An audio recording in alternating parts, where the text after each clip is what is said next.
হে everyone, আসসালামু আলাইকুম। Welcome back to my channel Sania Kabir recipe. আমার আজকের রেসিপি চিকেন ফ্রাই। মাত্র 10 মিনিটে ঘরোয়া মশলা দিয়ে রেস্টুরেন্ট থেকেও বেশি স্বাদ করে কিভাবে চিকেন ফ্রাই তৈরি করবেন সেই রেসিপিটাই শেয়ার করছি। আর এই চিকেন ফ্রাইটা খেতে যেমন মজার হয় তেমনি ভিতরে অনেক বেশি সফট জুসি আর উপরে অনেক বেশি ক্রিস্পি হয়। আর তৈরি করার প্রসেসটাও কিন্তু অনেক বেশি ইজি। আশা করি সহজ রেসিপিতে আজকের এই চিকেন ফ্রাই তৈরি করার রেসিপিটা সবার কাছে ভালো লাগবে। চিকেন ফ্রাই তৈরি করার জন্য আমি এখানে 12 পিস চিকেন রেগুলার কাট করে কেটে খুব ভালোভাবে ধুয়ে পানি ঝরিয়ে নিয়েছি। এখন এর মধ্যে দিয়ে দিচ্ছি রুমের স্বাভাবিক তাপমাত্রায় থাকা একটা ডিমটা ফ্রিজে থাকলে 30 মিনিট আগে বের করে রাখবেন। এখন দিয়ে দিচ্ছি 1 টেবিল চামচ পরিমাণ আদা বাটা আর 1 টেবিল চামচ পরিমাণ দিয়ে দিচ্ছি রসুন বাটা। দিয়ে দিচ্ছি 1 চা চামচ পরিমাণ কালো গোলমরিচের গুঁড়ো আর 1 চা চামচ পরিমাণ দিয়ে দিচ্ছি লাল মরিচের গুঁড়ো। হাফ চা চামচ পরিমাণ দিয়ে দিচ্ছি হলুদের গুঁড়ো আর হাফ চা চামচ পরিমাণ দিয়ে দিচ্ছি ধনিয়ার গুঁড়ো। হাফ চা চামচ পরিমাণ দিয়ে দিচ্ছি জিরার গুঁড়ো আর হাফ চা চামচ পরিমাণ দিয়ে দিচ্ছি গরম মশলার গুঁড়ো। এই পর্যায়ে আমি এর মধ্যে অ্যাড করে দিচ্ছি 1 টেবিল চামচ পরিমাণ সয়া সস আর 1 টেবিল চামচ পরিমাণ টমেটো সস।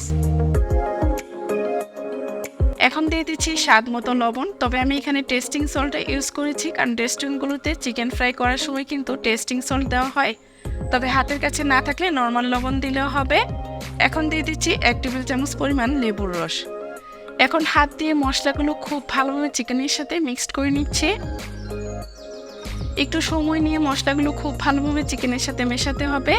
এই তো মশলাগুলো খুব ভালোভাবে চিকেনের সাথে মেশানো হয়ে গিয়েছে। এই পর্যায়ে আমি এর মধ্যে অ্যাড করে দিচ্ছি 1/4 কাপ পরিমাণ ময়দা আর দিয়ে দিচ্ছি 3 টেবিল চামচ পরিমাণ কর্নফ্লাওয়ার।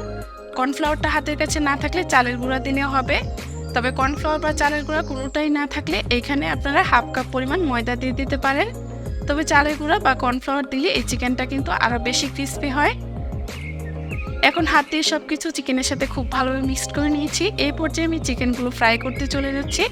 তবে আপনাদের হাতের কাছে সময় থাকলে এই চিকেনটাকে 1 ঘন্টার মতো রেস্টে রেখে তারপর ফ্রাই করতে পারেন। এখন আমি আগে থেকে চুলায় একটি প্যানে পর্যাপ্ত পরিমাণে তেল গরম করে নিয়েছি খুব ভালোভাবে। এখন এই গরম তেলের মধ্যে আমি চিকেনগুলো ছেড়ে দিচ্ছি। একবারে সবগুলো চিকেন ফ্রাই করা যাবে না, তবে চিকেনগুলো এমনভাবে দিতে হবে যেন একটার সাথে আরেকটা লেগে না যায়। জালটা আমি এই পর্যায়ে মিডিয়ামের থেকে কম রেখে চিকেনগুলোকে ভেজে নিচ্ছি। জালটা বেশি বাড়িয়ে দিবেন না, এতে খুব দ্রুত চিকেনগুলো কালার চলে আসবে আর ভিতরে কাঁচা থেকে যাবে, তখন চিকেন ফ্রাইগুলো খেতে কিন্তু একদমই ভালো লাগবে না। প্রায় 12 থেকে 14 মিনিটের মতো এইভাবে উল্টে পাল্টে লালচে করে ভেজে নেওয়ার পর আমার সবগুলো চিকেন কিন্তু ফ্রাই করা হয়ে গিয়েছে।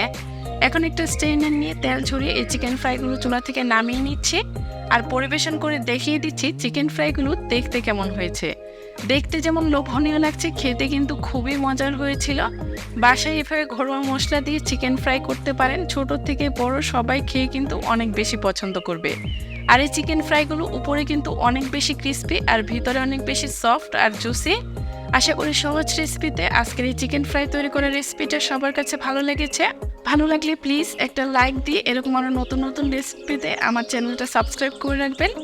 সবাই ভালো থাকবেন, সুস্থ থাকবেন। তাহলে আজকে এখানে বিদায় নিচ্ছি। আল্লাহ হাফেজ।